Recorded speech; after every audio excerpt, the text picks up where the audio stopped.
talk about Expats a little bit. Yes, what are you most proud of when it comes to this series? I think it's a series that really allowed me to show people, I guess, my capabilities, the depths in which I can paint a character, but also a character such as that through my experience that really has never delved that deep.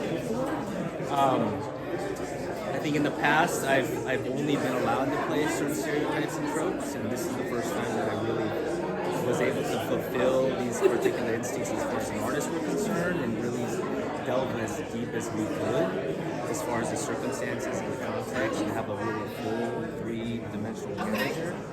And that's what I love. And I think you really see that when you watch the television. What would you say was the biggest challenge? It's interesting. I think that the challenge is really connecting to the character's circumstances. I think losing a child for anyone, I mean, you would never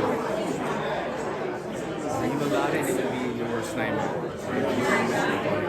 And I think that was the most challenging, to delve that deep into circumstances such as that. You have to get into some really dark places, and you had to go there and you had to commit, or else you wouldn't be really fulfilling the context of the story and of the characters. So you had to do that. That was probably the most scariest thing. But I think what I find about having a little bit of fear is that you can't be brave without the fear. So for any actor, you just have to commit to the fullest, and see what happens in the end. It does. What might have happened?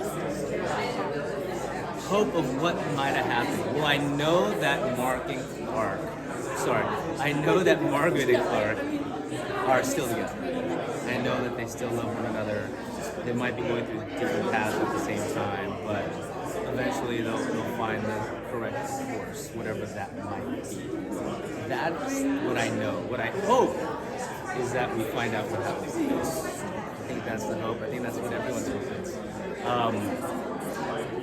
Good or bad, if we find them or not, at least the knowing will give us some kind of connection and closure. And I don't know, in a circumstance like that, if you could never really have that sense of closure. But I know it's an answered question that we can then move forward. So that's definitely the hope. So what I love about the show so much is that Lulu, the writers, all the creatives, created a show that lives with you, even till the very end. Right? It wasn't, wrapped up in a nice box and put a bow on it and said, "Here you go," so everyone's satisfied. I think the satisfaction is really living with the story and with the journey, and it's so similar to life. Things don't just end for us and aren't just like completely resolved at the end. No, there are certain things in our world in which we exist in that we have to live with and endure in certain circumstances. And if art is the best imitation of life, I feel like our show exemplifies that. Now, also, we talked briefly about Chicago Med. Yeah. You've returned since the role in the show. I have. What is that like? It's been a blast. It's always fun to go back home again. You see all your friends, your family even, and it's the best place to be for myself because everyone's rooting for you. They want you to do a good job. I want to do a good job, and we're there to have a good time.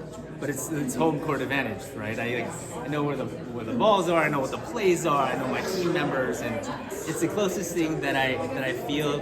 I played a lot of sports growing up. That I feel it's closest to the essence of sports because as a director, you're like the coach. You game plan, and you get the set, and day one's like a game, and you call plays, right?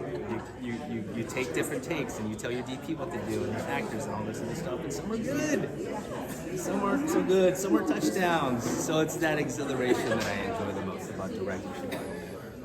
Thank you so much. Thank you. Nice to talk to you too. Thank you.